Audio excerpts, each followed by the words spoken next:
Hello வணக்கம். எல்லாரும் எப்படி இருக்கீங்க? நல்லா இருக்கீங்களா? சாப்பிட்டீங்களா?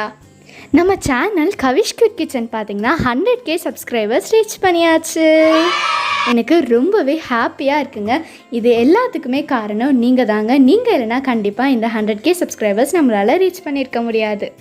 போகிற போக்கில் ஒரு தேங்க்ஸ் சொல்லிட்டு போகிறது எனக்கு அவ்வளோவா நல்லா இல்லை அப்படின்னு நினைக்கிறேன். அதனால் நம்ம கூடிய சீக்கிரமே சில்வர் ப்ளே பட்டனோட நானும் அம்மாவும் சேர்ந்து உங்களை நாங்கள் வீடியோவில் மீட் பண்ணுறோம். 1 lakh சப்ஸ்கிரைபர்ஸ்க்கு அப்புறம் நம்ம சேனல் ஃபேஸ் பண்ணக்கூடிய ஃபஸ்ட்டு வீடியோ இந்த பால் கொழுக்கட்டை தாங்க. அதுவும் எனக்கு ரொம்ப பிடிச்ச பால் கொழுக்கட்டை. இன்றைக்கி நம்ம இந்த பால் கொழுக்கட்டையை செய்ய போகிறது எதை வச்சு அப்படின்னு பார்த்தீங்கன்னா சாதாரண ரேஷன் புழுங்கரிசி வச்சுங்க. இந்த அரிசி பார்த்திங்கன்னா நம்ம பால் கொழுக்கட்டை செய்கிறதுக்காக நாங்கள் ஊற வைக்கலைங்க. இது இட்லி மாவுக்காக தான் ஊற வச்சது. அதுலேருந்து ஒரு கைப்பிடி சும்மா கொஞ்சம் எடுத்து நம்ம அதுலேருந்து தான் பால் கொழுக்கட்டை செய்ய போகிறோம். சூப்பரில் நம்ம சாதாரணமாக எப்படி இட்லிக்கெலாம் ஊற வைப்போம் 3லேருந்து 4 மணி நேரம் வரைக்கும் சாதாரணமாக இதையும் அப்படியே நம்ம ஊற வச்சுக்கலாங்க. இந்த அரிசியை 3லேருந்து 4 தடவை நல்லா தண்ணியில் வாஷ் பண்ணிவிட்டு நல்ல தண்ணி ஊற்றி ஊற வச்சுக்கோங்க. இப்போ நம்ம கிரைண்டரில் சேர்த்து நல்லா நைஸாக அரைச்சி எடுத்துக்கலாங்க. நல்லா ஒரு பேஸ்ட் மாதிரி அரைச்சி எடுத்துக்கோங்க. நாங்கள் பொதுவாக இட்லிக்கு அப்படி தான் அரைச்சி எடுத்துப்போம். நீங்கள் ஒரு வேளை கரகரப்பாக தான் அரைப்பீங்க அப்படின்னா முன்னாடியே இட்லிக்கு மாவை எடுத்துட்டு கொழுக்கட்டைக்கு அளவாக நைஸாக அரைச்சி அதை எடுத்து வச்சுக்கோங்க. கவனங்க, மாவு நல்லா பேஸ்ட் மாதிரி நல்லா நைஸாக இருக்கணும். அதுதான் கொழுக்கட்டைக்கு கரெக்டாக இருக்கும். இப்போது அதுலேருந்து கொஞ்சமாக மாவு எடுத்து நாங்கள் தனியாக எடுத்து வச்சுக்கிட்டோம். இப்போது அந்த மாவுலேருந்து நம்ம கொஞ்சமாக ஒரு பவுலில் நம்ம எடுத்து வச்சுக்கிட்டோம். இவ்வளோ மாவுலையும் நம்ம செய்ய போகிறது இல்லைங்க. இதுலேயும் பாதி மாவில் தான் நம்ம செய்ய போகிறோம். மீதி மாவில் நம்ம உப்பு கொழுக்கட்டை எல்லாம் அப்படின்னு சொல்லிட்டு நாங்கள் எடுத்து வச்சுக்க போகிறோம். இப்போ நம்ம செய்ய ஸ்டார்ட் பண்ண போகிறோம். மாவு பார்த்திங்களா எவ்வளோ நைஸாக இருக்குன்னு. ஓகே, இப்போ நம்ம செய்ய ஸ்டார்ட் பண்ணலாம். இப்போது ஒரு மிக்ஸி ஜாரில் ஒரு பெரிய மூடி தேங்காவை நம்ம போட்டிருக்கோம். அது கூடவே 9லேருந்து 10 ஏலக்காய் சேர்த்துக்கோங்க. நல்ல ஃப்ளேவரிஷாக இருக்கும். இதில் கொஞ்சம் போல், அதாவது இந்த தேங்காய் முழுகிற அளவுக்கு நம்ம தண்ணி ஊற்றிக்கலாம். தண்ணி சேர்த்துட்டு இதை நம்ம நல்லா நைஸாக அரைச்சிட்டு வந்துடலாங்க. அப்புறம் இதில் ஒரு பால் வரும்ல, அந்த பாலை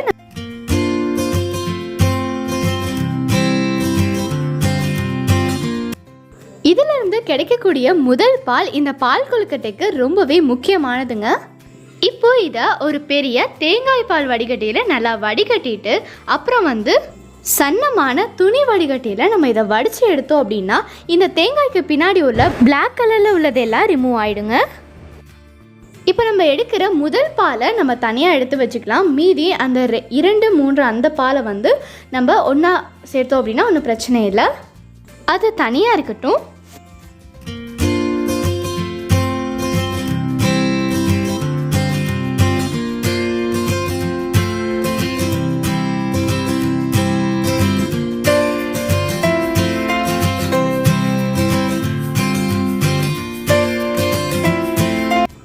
பாருங்க, இதுதான் முதல் பால். இதை நான் தனியாக வச்சுக்கிறேன்.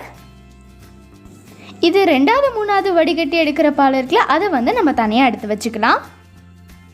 இங்கே பாருங்க, அந்த தேங்காயில் பிளாக் கலர்லலாம் இருக்கும்ல, அதெல்லாம் தனியாக வடிஞ்சு வந்துருச்சு பாருங்க. அவ்வளோதாங்க, பால் எடுக்கிற ப்ராசஸ்லாம் முடிஞ்சிருச்சு. மாவு தனியாக ஒரு பக்கம் இருக்குது. இப்போ நம்ம செய்ய ஸ்டார்ட் பண்ணிடலாம். இப்போ நம்ம ஏற்கனவே எடுத்து வச்சுருந்தோம்ல மாவு, அந்த மாவை இப்போ நம்ம எடுத்து வச்சுக்கலாம். இப்போ ஒரு கடாய் ஹீட் பண்ணால் அதில் கொஞ்சமாக நம்ம தேங்காய் எண்ணெய் ஆட் பண்ணிக்கலாம். கண்டிப்பாக தேங்காய் எண்ணெய் தாங்க ஆட் பண்ணணும். அப்படி இல்லைன்னா டேஸ்ட்டு நல்லா இருக்காது. இது ரொம்பவே டேஸ்ட்டு சூப்பராக இருக்கும். ட்ரை பண்ணி பாருங்கள். இப்போ இந்த எண்ணெய் மிதமான சூட்டில் இருக்கும்போதே நம்ம இந்த மாவை ஊற்றிடலாம். இந்த மாவு எந்த கன்சிஸ்டன்சியில் இருந்தாலும் ஒன்றும் பிரச்சனை இல்லைங்க. உங்களுக்கு தண்ணி மாதிரி இருந்துச்சுனாலும் ஒன்றும் பிரச்சனை இல்லை. அப்படி இல்லைன்னா கொஞ்சம் கெட்டியாக இருந்துச்சுனாலும் பிரச்சனை இல்லை. அடுப்பை லோ ஃப்ளேமில் வச்சுக்கோங்க. பாதி மாவை இதுக்குள்ளே நம்ம சேர்த்தாச்சு. இப்போ நல்லா இந்த மாதிரி ஒரு கரண்டி வச்சு நல்லா மிக்ஸ் பண்ணிக்கலாம். மாவு நல்லா கெட்டியாக ஆரம்பிக்கும் பாருங்கள். இப்போ பாருங்களேன், ஒரு 5 நிமிஷம் கூட ஆயிருக்காது, அதுக்குள்ளே எவ்வளோ கெட்டியாக ஆரம்பிக்குதுன்னு பாருங்களேன். இப்போ எந்த ஸ்டேஜில் நம்ம இதை இறக்கணும் அப்படின்னு சொல்லிட்டு நான் உங்களுக்கு காமிக்கிறேன். இப்போ பாருங்கள், நல்லாவே கட்டி பட்டுருச்சு. இப்போ நம்ம அடுப்பை ஆஃப் பண்ணிடலாம். இப்போது மாவு பார்த்திங்கன்னா கடாயில் ஒட்டாமல் இருந்துச்சு அப்படின்னா அது சரியான பதம் அப்படின்னு அர்த்தம். இப்போ நம்ம அடுப்பை ஆஃப் பண்ணிடலாம். அடுப்பை ஆஃப் பண்ணி வச்சுட்டு அப்படியே அந்த கடாயை வச்சுருங்க. அந்த ஹீட்லேயே வந்து நல்லா வெந்துடும் மாவு. இப்போ பாருங்கள், ஒரு 5 நிமிஷம் கழித்து நம்ம பார்க்குறோம். மாவு ரொம்பவே சாஃப்டாக இருக்குது.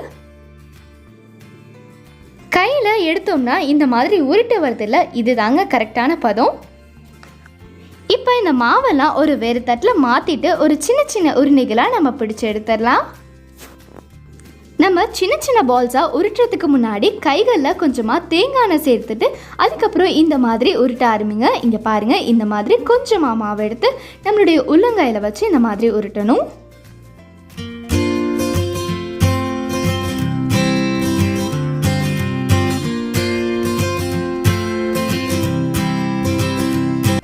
நம்ம 2வது 3வது ஒரு பால் எடுத்தோம்ல, அந்த பாலை இந்த மாதிரி ஒரு பாத்திரத்தில் வச்சு நம்ம சூடுபடுத்திக்கலாம். தேங்காய் பால் லைட்டாக சூடானதுமே இந்த உருண்டைகள் எல்லாத்தையுமே தேங்காய் பாலில் பாதி பாதியாக சேர்த்து வேக வச்சுக்கலாம். இப்போ பாருங்கள், நம்ம சேர்த்த உருண்டைகள் எல்லாமே வந்து நல்லா வெந்துருச்சு. இதில் கொழுக்கட்டை உருண்டைகளை வந்து சேர்த்தோட்டே உடனே வச்சு நம்ம கிளறிடக்கூடாது.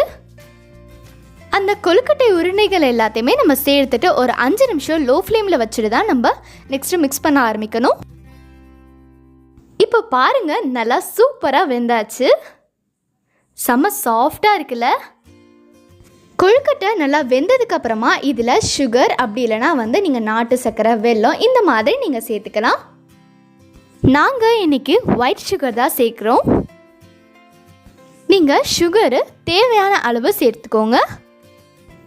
நம்ம சுகர் சேர்த்துட்டு அது சுகர் வந்து நல்லா கரையிற வரைக்கும் அடுப்பில் இருக்கட்டும். சுகர் நல்லா கரைஞ்சதுக்கு பிறகு நம்ம அடுப்பை ஆஃப் பண்ணிவிட்டு முதல்ல நம்ம எடுத்து வச்சுருந்தோம்னா அந்த தேங்காய் பால் அதை சேர்த்துக்கலாம். அடுப்பை ஆஃப் பண்ணிட்டு தான் சேர்க்கணும்.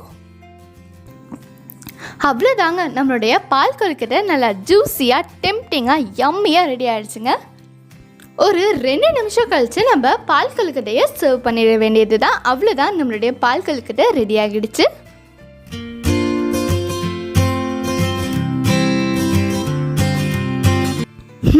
டெலிஷியஸ். ஓகே ஃப்ரெண்ட்ஸ், உங்களுக்கு இந்த வீடியோ பிடிச்சிருந்துச்சுன்னா லைக் பண்ணுங்கள், ஷேர் பண்ணுங்கள். மறக்காமல் நம்ம சேனலுக்கு விஷ் கிட்கிச்சனை சப்ஸ்கிரைப் பண்ணுங்கள். கூடவே ஒரு பெல் ஐக்கானை கிளிக் பண்ணி ஆல் அப்படின்ற ஆப்ஷனை கிளிக் பண்ணுங்கள். Okay, thank you very much for வாட்சிங் this video. So bye, thank you.